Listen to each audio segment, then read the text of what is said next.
Bismillahirrahmanirrahim. I am Professor Dr. Mohammad Fayaz, intervention radiologist. My basic training is from Singapore. I am board member of Cancer Care Hospital. My main practice in Lahore is in Evercare and Hamid Latif Hospital. अच्छा, आज जो मेरी topic of discussion है, जो awareness topic है, वो एक मोटापे पे है, फैटी पेशेंट्स के लिए है। मोटापे का इलाज बहुत सारा है, जैसे बेरियाट्रिक सर्जरीज होती हैं, बहुत सारी इस तरह के, और जैसे बैलूनिंग है, और ये मोटापे का ट्रीटमेंट पूरी दुनिया में चलता है। मगर अब बहुत सारे ट्रेंड्स चेंज हो गए हैं। जितनी मेजर सर्जरीज़ हैं वो मिनिमली इन्वेसिव या माइक्रो इन्वेसिव पे शिफ्ट हो रही हैं। मैं जो जिक्र करूंगा वो एम्बुलाइजेशन का है, जिसको कहते हैं BAE, bariatric artery embolization. Bariatric artery embolization हमने रिसेंटली पाकिस्तान में स्टार्ट की। We did a few patients, कुछ पेशेंट्स कर चुके हुए हैं। ये BAE क्या चीज़ है, ये बेरियाट्रिक आर्टरी एम्बुलाइजेशन क्या है? ये मोटापे के इलाज के लिए, ये शुगर पे भी इसका बहुत ज़्यादा इम्पैक्ट है। शुगर भी ऑटोमेटिक इसमें ठीक होती है। शुगर मीन डायबिटीज़ के पेशेंट जो मोटे मतलब फैटी हैं, मोटापा ज़्यादा है, उसका ये this is one of the best treatment, जिसके साइड इफ़ेक्ट्स बहुत कम हैं। सर्जरीज़ में एक्चुअली एक तो साइड इफ़ेक्ट्स सर्जरी के अपने बहुत ज़्यादा होते हैं। पेशेंट का हॉस्पिटल स्टे लंबा होता है, पेशेंट की होम केयर रेस्ट बहुत लंबा होता है। हमारे इन प्रोसीजर्स में इसको हम माइक्रो इन्वेसिव इसलिए कहते हैं कि इसमें हॉस्पिटल स्टे जो है वो 4 से 6 घंटे का है। उसके बाद अगले दिन से पेशेंट अपनी एक्टिविटीज़ रिज्यूम कर देता है, कोई रेस्ट नहीं है, और इसके साइड इफ़ेक्ट्स नियरली ज़ीरो हैं, साइड इफ़ेक्ट्स नहीं हैं। ये कॉस्टली प्रोसीजर है, इसकी डिटेल्स हमारे हॉटलाइंस पे अवेलेबल हैं।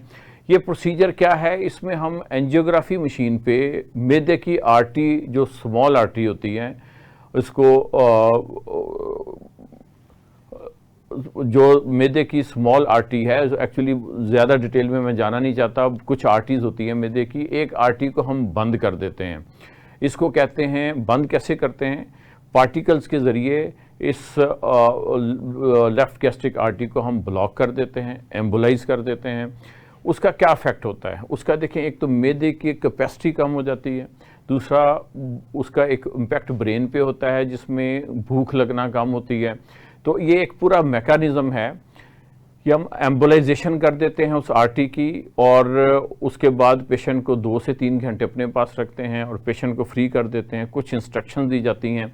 अच्छा, इसके बेनिफिट्स क्या हैं? एक तो फैट रिडक्शन शुरू हो जाती है, और पेशेंट का रिज़ल्ट 2 से 3 महीने में बहुत ज़बरदस्त नेचुरल टाइप ऑफ रिज़ल्ट आता है।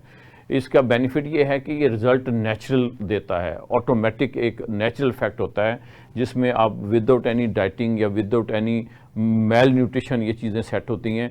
मीन कि आपकी अब्जॉर्प्शन अफेक्ट नहीं होती, आप जो भी खाते हैं मिनरल्स, विटामिन सारे बॉडी के ठीक रहते हैं, और अब्जॉर्प्शन प्रॉपर होती है, और patient just like a normal अपना वेट लूज़ करता है, और कुछ महीनों तक वेट इज़ क्वाइट लो, बड़ा सिग्निफिकेंटली लो हो जाता है। ये बहुत पॉपुलर है अमेरिका में, ये बहुत पॉपुलर है इन यूरोप और मैनी अदर कंट्रीज़ में, जिसमें बेरियाट्रिक आर्टरी एम्बुलाइजेशन पे लोग शिफ्ट हो गए हैं। इसके अगर साइड इफ़ेक्ट्स देखे जाएँ तो there is no major side effect. Patient just costly procedure है बेरियाट्रिक सर्जरी की तरह, मगर इसका हॉस्पिटल स्टे बहुत कम है और साइड इफ़ेक्ट्स बहुत कम हैं। तो इसकी फर्दर डिटेल सारी अवेलेबल हैं हमारे, आप रिक्वेस्ट पे बुकलेट्स ले सकते हैं, हॉटलाइन से सारी इन्फॉर्मेशन ले सकते हैं, और ऑनलाइन कंसल्टेशन और वीडियो लिंक के ज़रिए कंसल्टेशन होती है। तो ये डिटेल्स हमारी अवेलेबल हैं at all links at social media, जिसमें हमारी टीम आपको गाइड करती है कि पेशेंट की सिलेक्शन हम कैसे करते हैं, और पेशेंट्स के रिज़ल्ट्स कैसे हैं, और पेशेंट्स के साइड इफ़ेक्ट जैसे मैं ऑलरेडी जिक्र कर चुका हूँ बहुत कम है। तो for further details please contact us. Thank you very much.